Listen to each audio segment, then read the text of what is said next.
তো কীর্তন শ্রবণ করতে গেলে আমাদের কিছু কিছু নিয়ম রয়েছে বাবা।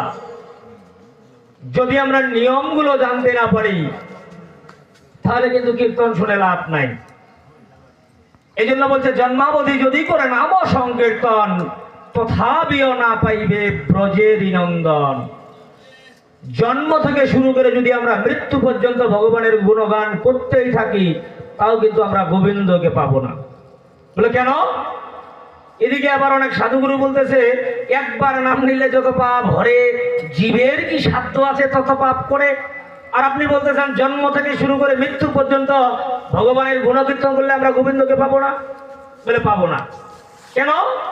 যদি আমরা অপরাধ শূন্য হয়ে লেহ কৃষ্ণ নাম,